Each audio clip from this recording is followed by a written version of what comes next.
Hello everyone, this is Pious Football. You are welcome. We bring you all the latest in transfer news. We do a tactical analysis of games and also discuss pertinent issues about football that you don't hear anywhere else. Now, for those of you who have been following my channel, you realize that getting to the tail end of the transfer window, I didn't bring you any videos on the various transfer dealings because personally I was indisposed. I had to take care of some private business, but I'm back. And so this video is a response to not making videos during that time. So in this video, what I want to do is basically to take a look at the various transfers in the teams, right?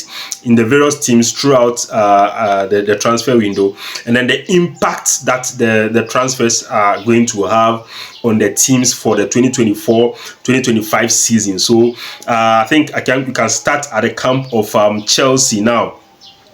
Well, if you look at the various teams across Europe, I mean the top 5 leagues in Europe, the England, in Spain, in France, in I think Italy, and then in the Bundesliga, and then and if you look at those or the top teams in these leagues, you realize that they played 3 games each before there was the international break. Okay, so I mean in Africa there's what we call the African AFCON qualifiers going on, and then of course in Europe there is the Nations League, which is obviously going to impact on the FIFA rankings that are going to be used for the World Cup groupings for European teams. So very, very important games. Nations League, very, very competitive going on in Europe. I'll talk about the Nations League in another video. To me, I think that it's really unnecessary looking at the rate of injuries and the cramped up window with which competitions are happening both for club and country for the various teams. Of course, a lot of players have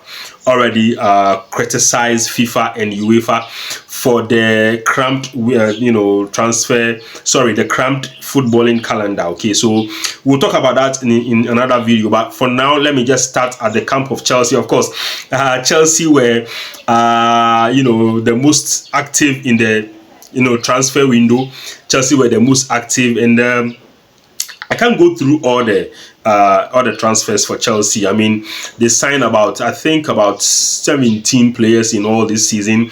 Of course, a lot of them are going to be fed into their lower clubs at the lower division teams, and also some of them are on loan. Were like in the team that they were bought from.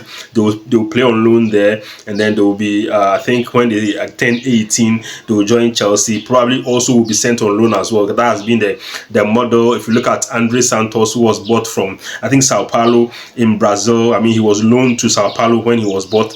He played there until he turned 18. He joined Chelsea, and then he was loaned to Nottingham Forest. He had a very difficult spell at Nottingham Forest, and then he was called back in January and then sent to Strasbourg, where at least he's having some game time. So of course he was with the Chelsea team during their preseason in the United States, but he's been sent back on loan to Strasbourg. I think the model for Chelsea in terms of player transfers, it remains to be seen whether that is going to improve the technical performance of the team. Now, in terms of Chelsea's transfers, the major ones, João Felix coming through Atletico Madrid, finally getting a permanent transfer, and hopefully he will settle in the club. I mean, he had his first stint. It wasn't so extraordinary, but it was okay. And of course, he scored his first goal for Chelsea already. So if you look at Chelsea's first 3 games, I mean, they've signed Tayo Adalabioro. Okay, I hope I got the name right.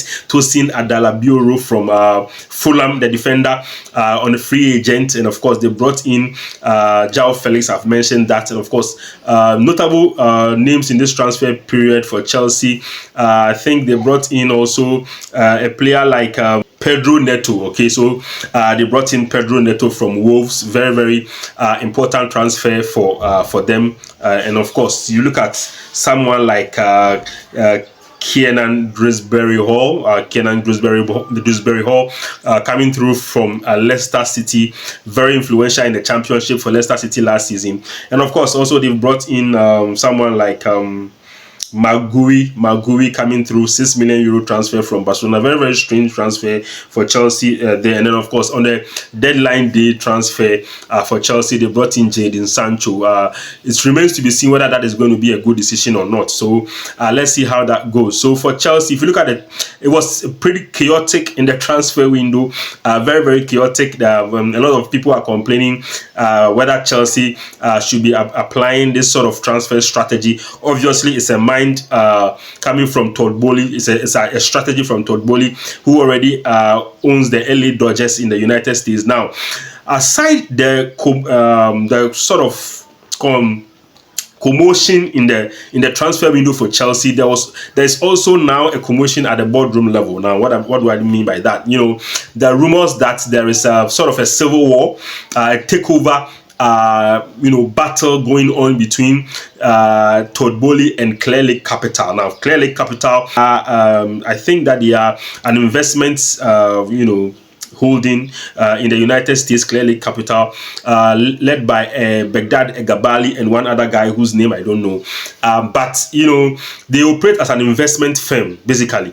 And so, I mean, they own 61% share in Chelsea currently. And of course, Todd Bowley, surprisingly, Todd Bowley owns I think, 13% shares in Chelsea. So it's quite surprising that they actually allow Todd Bowley a free run to be the most notable face at the boardroom level for Chelsea. A lot of people think that Todd Bowley might think, a lot of people might think that Todd Bowley owns Chelsea practically, but I was myself very surprised to realize that he actually owns just 13% of the stake in Chelsea. And if you look at how they've allowed Todd Bowley to have a run, the visible run at the club, in terms of transfer strategy and everything, most visible face for Chelsea. I think it's probably because Todd Bowley is already into sports administration and sports investment. Like I said, he owns LA Dodgers, in the United States. So they figured, the rest of the investors figured that, Todd Bowley is someone who already knows sports and is already into sports, so he should take the lead in terms of the administration of the club. Now it looks like the other investors now are not really impressed with what Todd Bowley is doing. There are rumors that Clear Lake Capital, led by Begdad Egabali, wants to actually buy out Todd Bowley's 13% shares in the club.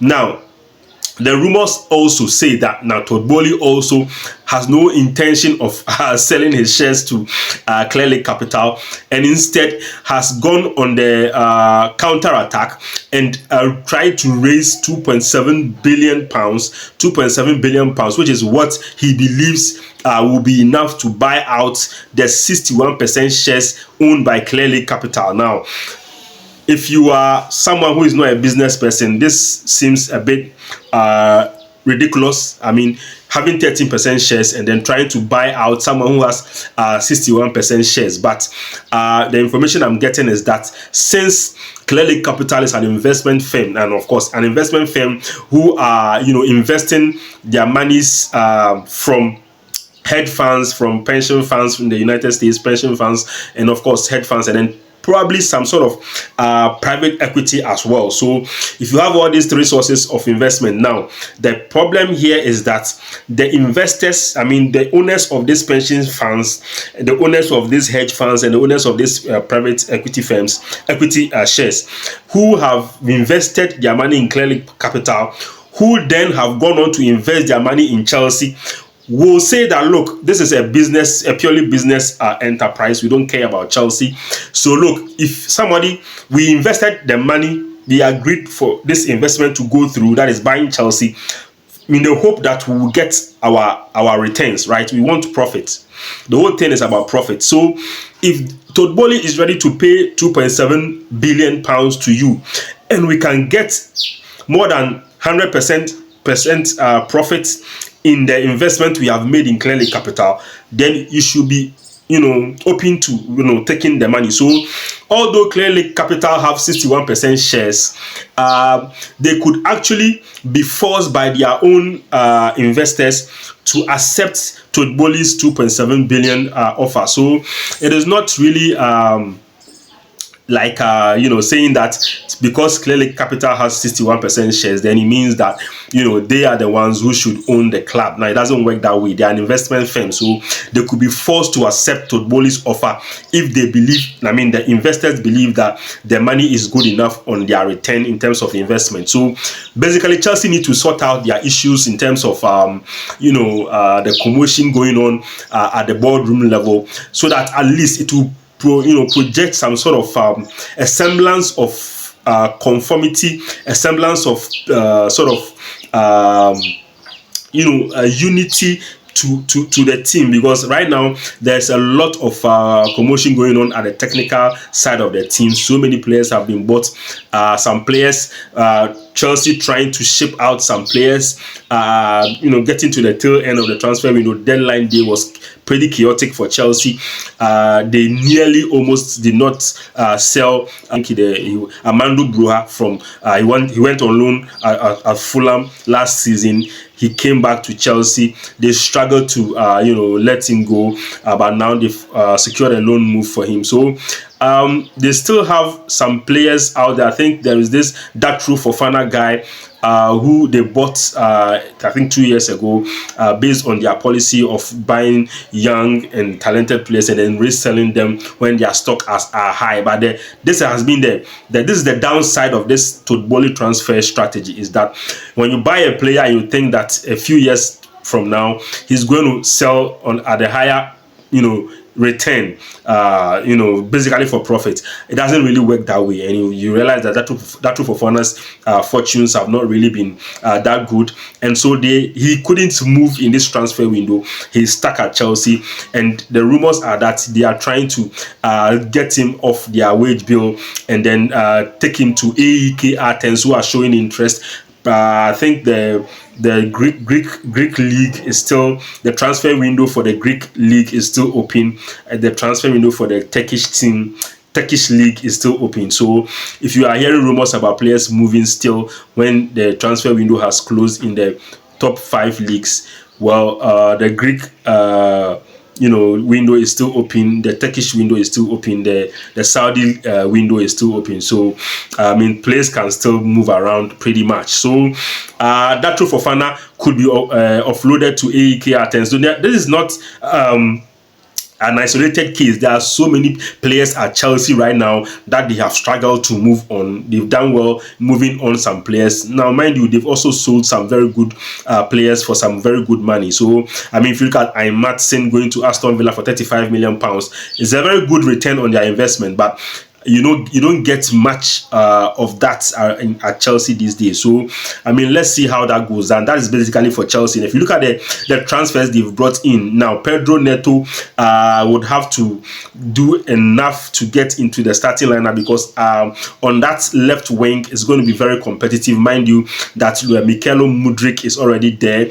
They are already playing, I think Jadon Sancho now coming in would also make a case for himself on that side. So you have basically 3 players. You have Mudryk, you have Jadon Sancho, and Pedro Neto, who would be competing for that left wing role. Now, the good thing is that Pedro Neto, very good. He has a very good left foot. So it's likely he will be moved to the right wing. Now, on the right wing, he already has Noni Madueke, who plays on the right wing. He's been phenomenal for Chelsea, scoring a hat-trick, early on in the season. And, he has the confidence of Enzo Maresca at this moment. So, Pedro Neto, even if he's moved to the right wing, will struggle to compete with Madueke. So, it's going to be really tough for Chelsea in terms of their lineup. But, of course, for me, if I was Enzo Maresca, it will be easier for me to have, it's always good to have options on the bench. So,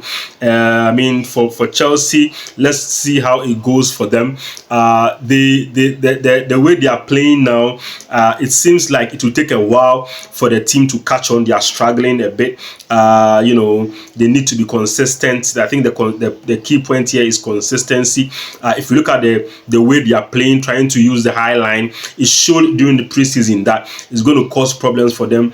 But if they are able to manage their tactics very well and get what the coach wants to do with the team, to be honest, I think that they will do fine as time goes on. The fact that they are playing in the Conference League is also good for them, because then it will be a place where some of the players who are low on confidence, some of the players who are now coming in and might not have a look in during the league games will actually get some game time to build on some sort of momentum, which will then be important for them coming on as substitutes in the Premier League. So for Chelsea, I think that of course the chaotic nature of their transfers is always going to affect the technical delivery of the team long term.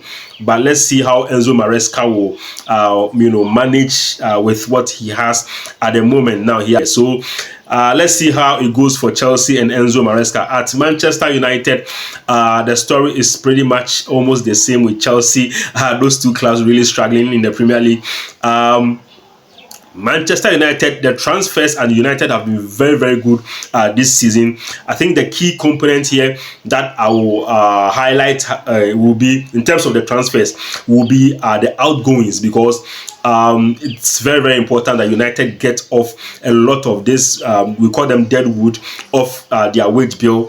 Because to be honest, many of those players were not adding anything of value technically to the team, and they were, getting a lot of money, being at the club virtually doing nothing. So I mean, it's good that we actually allowed Anthony Martial, who was on £250,000 a week, to go for free. Rafael Varane, also £350,000 a week, was allowed to leave for free, and I think that was the end of his contract. We did not renew his contract. Facundo Pellistri was never really going to get a start at United, so it was good to let him go. I think he was sold for somewhere around 10 million euros, which is good money. Now McTominay, who some United fans have been complaining about the fact that we let McTominay go, but to be honest with you, I am one of those people who believe that we need to get in players who are very good on the ball, who are able to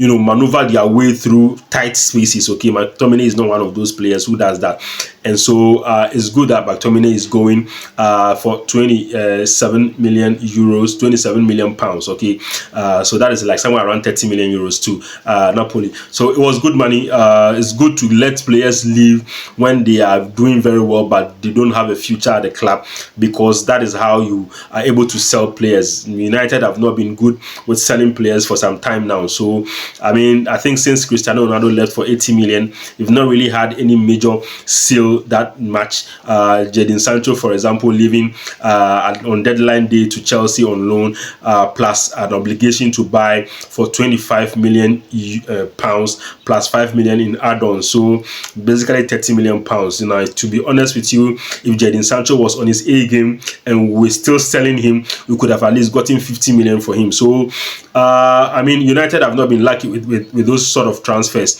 But if you look at the incomings, you look at Manuel Ugarte coming in last minute on deadline day.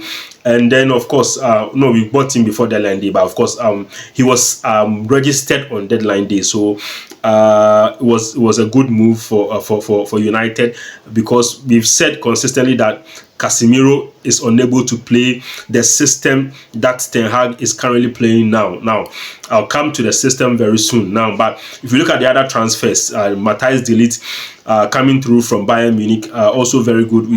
We've needed a defender for some time now, and then also, of course, we bringing in Lenny Yoro as well. Unfortunately, he got injured and had to go for surgery, but he's recovering now. He's now walking without crutches. So hopefully, by the end of October, we might likely to see Lenny Yoro making a start in November for Manchester United. Now, we have Mazraoui also coming in that defense, because of the fact that we let go of Aaron Wan-Bissaka to West Ham. Also a very important deal for United, letting Aaron Wan-Bissaka go, because to be honest with you, we want players who can affect the game offensively as well, because we had one of our lowest turnovers in the Premier League era last season. We need players who are very good on the ball, who are technically very gifted and can put in very quality deliveries into the box, and Mazraoui is one of those players who can do that. So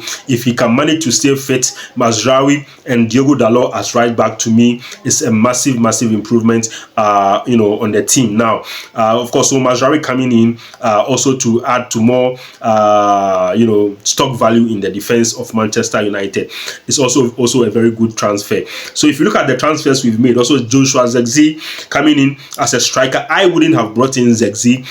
Personally, I wouldn't have brought in Zirkzee. I think what United need is a proven striker who can score 20 goals, who can deliver 20 goals to you, at least 20 goals, okay? And so for me, I would have wished that instead of signing Rasmus Højlund for 72 million last season, of course, Højlund is going to improve. He's a top player. He's going to be a top player, sorry. He's going to be a very top player.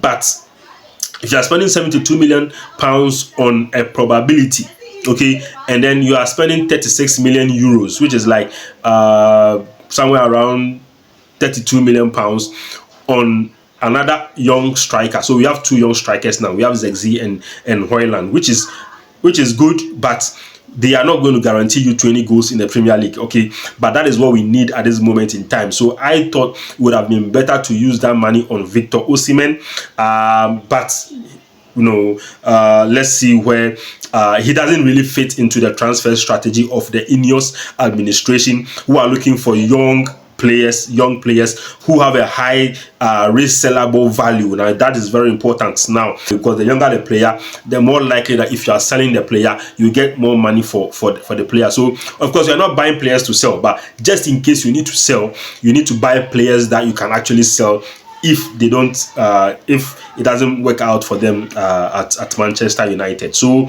basically, I think that is about it for the transfers. Now the impact of these transfers on the team is going to be massive. Now initially it looks like, yes, we are struggling.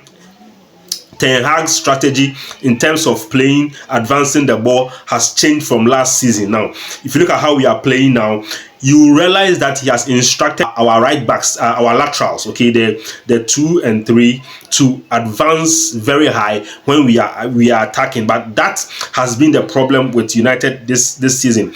There are advantages that I will look at, okay, now, but the negatives are that when you advance the ball and you have instructed your right back and your left back to advance so high, now what you are doing is that you are going to put pressure on your defense, the two central defenders, and that defensive midfielder, number 6, okay, because the number 8, okay, the number 8 is going to advance, with the number 10, because we play a 4-2-3-1 formation. Now, so the number 8 and the 10 are going to advance to join the attack, and you have instructed your right back and your left back to also advance very high.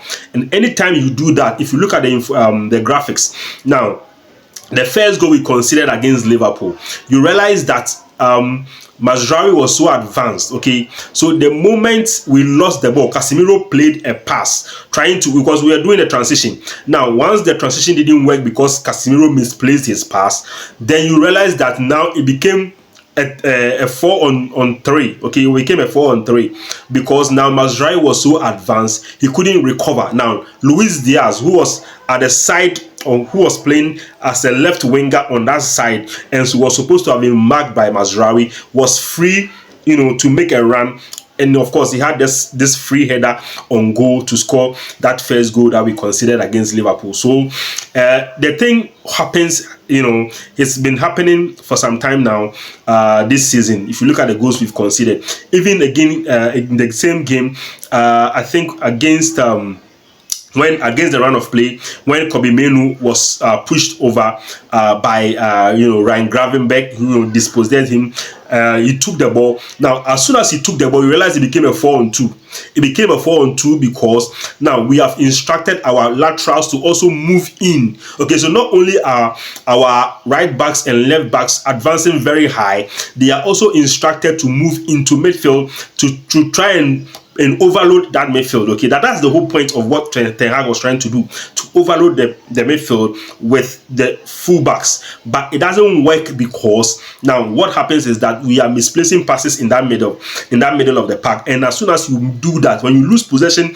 in such a key place, you put pressure on your central defenders. Now we have Delete and I think Lisandro Martinez playing that game. They were playing high now because now they have pace, but unfortunately it is still a 4-on-2. Now when you create a situation where you have only 2 defenders defending against 4 Liverpool attackers, now you realize that it's going to be a challenge. Even if you are Maldini and Franco Baresi and you are defending 4-on-2, it's going to be very, very difficult for you to stop the counter attack that Liverpool are doing. Now another problem with this system that Ten Hag is trying to play now is the fact that, because it's playing on the mind of the defenders. Now they know that the fullbacks, okay, the 2 and the 3 are so advanced when we are playing from the back. They are so advanced, and because they are so advanced, they know that if they misplace a pass, it is quickly going to be turned into a very dangerous situation for them.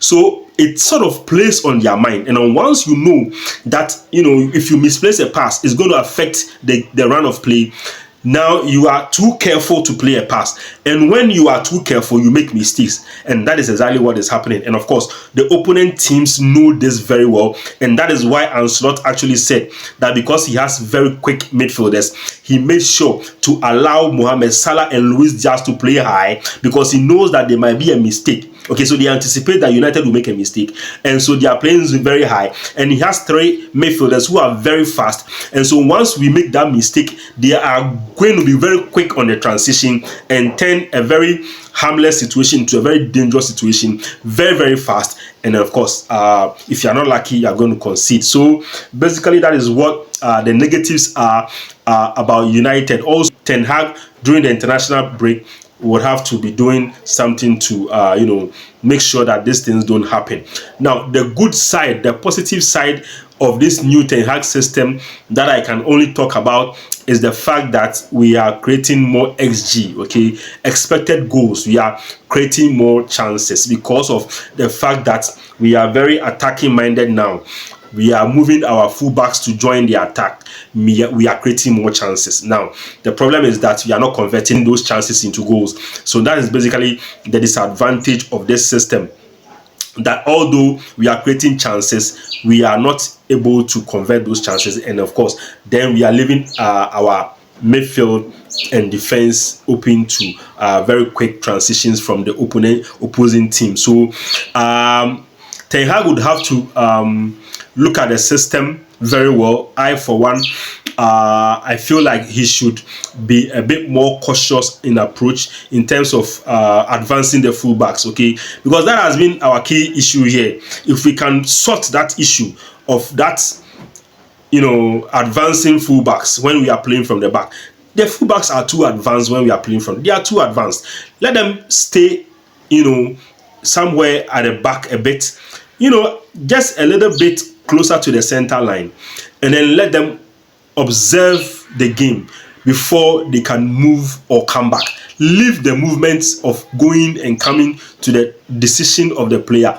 Don't instruct the player to do this, because when the game is happening, so many things are happening at the same time. So if they are doing what you tell them to do, and what they are doing, their instructions they are following is not really reflecting what is happening on the pitch, it's going to cause what we are seeing now, and you are going to look very stupid on the, sorry for my words, but very, very silly on the touchline, just like Erik ten Hag did against Liverpool. So basically, that is what I can say about Manchester United this season. Now, on the long term, if we can sort out this fullback issue, then I think we'll be fine, because all the transfers that we've brought in are really going to be effective in terms of imposing a positive outlook on our technical performance long term, because Lenny Euro coming back very young, also very, very good technically, has very good situational awareness. We have Matthijs de Ligt. He's a bit slow, but he will pick up the pace. Like I said, we have so many games coming up,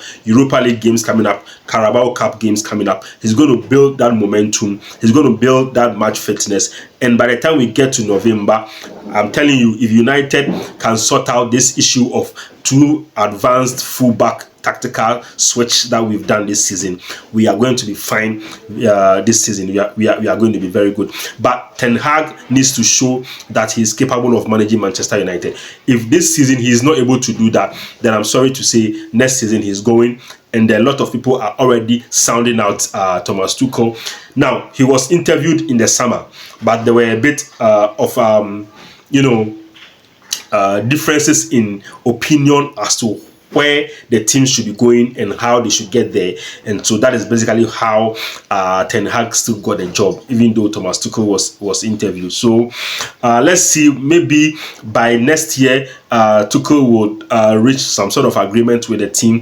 I, for one, favor Thomas Tuchel, but hopefully, if Ten Hag can sail the ship very well and give us like 2 trophies, maybe Carabao Cup, FA Cup, Europa League, any of those 3. I mean, if he can win any of those 3, and then maybe finish in the top 4, which I highly doubt at this point, but I'm hopeful that we can do something. If we sort out our tactical errors, we can do something. Then I think that we should wait for 2026 and see if Julian Nagelsmann, after his stint with the German national team at the World Cup in the United States, will come and continue with where Ten Hag has left off. So basically, that is what we can say. I can say right now about Manchester United. Now, if you look at a team like Arsenal have been very, very good last season. They were excellent last season. They are the team that are pushing Manchester City very well. They are really competing in the league against Manchester City. And this season, they've tried to buy some players who they believe can get them closer to City and even surpassing them. Mikel Arteta bringing in Calafiori from Bologna for 45 million euros, 50 million euros actually, 45 plus 5 for add-ons. Now, I personally don't think they needed Calafiori. I know this is going to be controversial for people, but Arsenal didn't need Calafiori. I thought that Zinchenko and the guy at the left back, I think is it Tierney. I think they did fairly well. They have Julian Timber coming back from injury. Okay, you have Julian Timber coming back from injury. So, I mean, if you have Timber and you have Zinchenko, I think they could have played in that left back role very well. Now, you have Gabriel Magalhaes and then, the French guys, William Saliba. These 2 defenders, I think, are the 2 best defensive pairing in the Premier League from last season. So I don't see, unless you're going to play Calafiori as a left back, I really don't see why you needed to bring in Calafiori at all. But of course, maybe I'm thinking that he's going to let go of Zinchenko in the long term. So he's bringing in Calafiori at left back, okay? But of course, if there is any injury situation with those 2 defenders, Calafiori can also fit in there. But you see, Calafiori is such a talented player. I don't feel like he's that sort of player where you bring him to deputize for someone, okay? He's not that kind of player. If Calafiori is fit, he's better than a lot of defenders. And of course, to be honest with you, I think that he's better than Gabriel Magalhaes. But Gabriel Magalhaes has found that defensive partnership synergy with Saliba. So you don't want to disrupt something like that. You have 2 of your defenders playing so well together. You don't want to disrupt that chemistry by bringing in a new person. So for me, I don't think that Arsenal needed Calafiori. They needed a striker. For me personally, I think that what Arsenal needed this season was a striker who can score 20 Premier League goals. That is what they needed.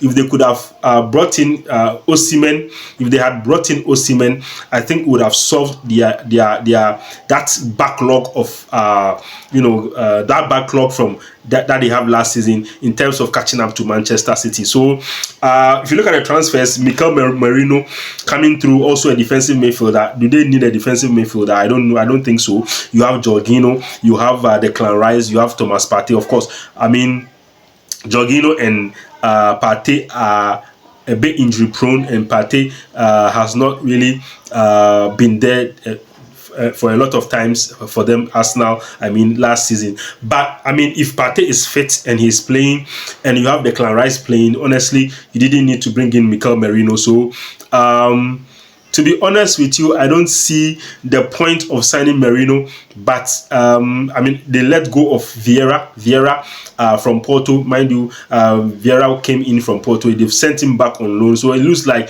Arteta is not really happy with Vieira's performance, and then that's probably why he's brought in Merino. I don't know. We'll see how it goes. Of course, I mean, they have a lot of competitions to play, so maybe that is why Merino, but he's not going to start for Arsenal. So I don't see the point of investing that much into Merino. I mean, it came in for 32 million euros from Real Sociedad. So let's see how that goes. Now, of course, they've also brought in Raheem Sterling, which is also a very good transfer. But again, do they need Raheem Sterling? I don't know. I'm not sure they do. If you look at the team on the left wing, okay, they have this guy. They have Martinelli and of course Leandro Trossard. You know, these two guys are so good. So who is going to go for Raheem Sterling to play? Unless he's going to push, he's going to shift Trossard to the left-hand side to deputize for Bukayo Saka, which in this case is going to be really interesting. But of course, he's not going to start. And Trossard, there are rumors that Trossard is not really happy with his appearances, the game time he's getting at Arsenal. So, I mean, but anytime he's come on, he's been very, very good. He's been influential for us now. When Martinelli was injured, he showed that he can actually start for us now. I mean, Leandro Trossard. I mean, so do they need Raheem Sterling? No, of course not. They didn't need Raheem Sterling. But of course, if Chelsea are paying majority of his salary, and you can have Raheem Sterling on the bench for you to play in games just in case, you know, because there are going to be a lot of games. I understand that you need to have a very good squad. I get that. So it's always good to have a spare leg in terms of, you know, quality, and that is what Raheem Sterling will give you, quality. But is he going to start? No, he's not going to start. So, I mean, you are looking at players who can win you the league, okay? Of course, you can have a very good squad, but you need game winners. And so Raheem Sterling, is he a game winner at this point? He's good. He has the quality. We'll see. We'll see how it goes. I still believe that he has some quality in him, but we'll see how it goes for Raheem Sterling. So, I mean, that is basically what Arsenal has done. To be honest with you, I still don't feel like Arsenal have done enough to you know, knock Manchester City off their perch, because you know, you have Haaland, who scored, I think this guy has scored he scored 97 goals in 102 games for Manchester City. He's played 102 games for Manchester City since he signed, and he scored 97 goals. 97 goals out of 102 games. It's crazy. It's crazy. And so this is the kind of person that Arsenal are competing against, okay? And so you needed to sign a striker who can give you at least 20 goals in a season. And that, for me, is what is going to push Arsenal to the title. But if you have Kai Havertz, who will give you like 15 goals, that is at his best in the Premier League alone. Not in all competition, I mean in the Premier League.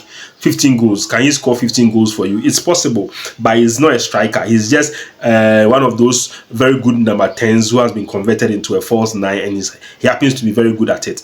No, but he's not going to get you that 25 goals that you need to catapult yourself to win the Premier League. Now, mind you, those players are very, very important if you want to win the league. Sir Alex Ferguson showed in his last season in 2012-2013 season that you need a striker who can score a lot of goals to win the Premier League. Okay, now it's rather unfortunate that, you know, Arsenal have not been able to sort out these issues. I mean, but let's see how it goes. I still think that Manchester City are still the favorites to win the league. Now, they have 9 points in 9 games, and Guardiola, before the international break, actually said that pre-season is now over. Now, the real game starts after the international break. So it tells you that we are in for a massive show from Manchester City, considering the fact that they already have 9 points. But Guardiola thinks that was even pre-season. So, I mean, Manchester City bringing on, and let me go to Man City, look at their transfers. I think they didn't bring in much. They brought this key player who they signed from Troyes. Now Troyes, ES Troyes is actually one of those teams that are part of the City Group now. City Group owned by Abu Dhabi, royal family, and of course they have this City Group where a combination of teams in various leagues across Europe, where they sort of this pick out players from here and loan that player to their sister club, in another league somewhere. And so AS Troyes is one of those teams in the City Group, so it was easier for Manchester City to negotiate a deal. Now, Savinho is the name I'm talking about. Savinho, Brazilian Savinho, who was signed by Troyes, and then he was loaned to Girona last season. He was fantastic for Girona, helping them qualify for the Champions League for the first time in the history of the club. And so, I mean, coming through for, I think he was bought for, 30 million euros. Savinho coming in for 30 million euros. Forgive me for that. I would need to check. 50 million euros. Sorry. My bad. 50 million euros. Savinho coming in for 50 million euros. And then, of course, bringing in Gundogan. Very, very, very important transfer, if you ask me. Barcelona struggling with their wage bill to register players, so they needed to free some space in there, and they felt that Gundogan was one of those players that they can afford to let go, okay, and I understand them, okay. So Gundogan going back to Manchester City is actually a very good thing. He was the captain of the team when they won their treble. He's very, very influential for them, and so I think that coming back into the team is going to be very good for the dressing room, having Gundogan back. So City, not much to say about them. I mean, Guardiola is their coach. They are playing so well. Their tactics are on point. They are doing a lot of good things. And of course, the positive for me watching their games this season is the fact that Savinho has slotted in very well.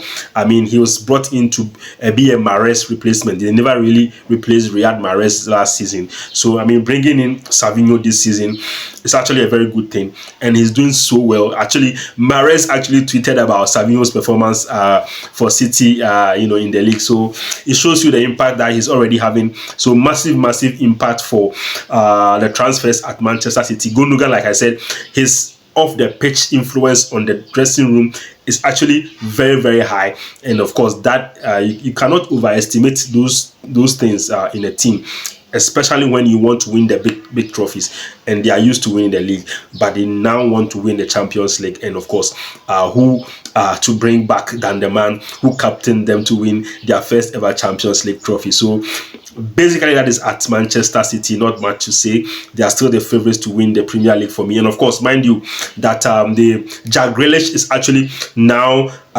reinvigorating himself. I think he's actually realized that if he doesn't improve, he might find himself wanting at a team like Manchester City, where the competition is so high. Jeremy Doku is there, Savinho has come through, Bernardo Silva is there. So if you don't improve, you might actually be on the bench, and that will not help you so well. So I mean, if an improved Jack Grealish is also there at City, then you know that we are going to expect some fireworks this season from Pep Guardiola's guys. So basically, that is what we can say about Manchester City. Now, let's look at Liverpool.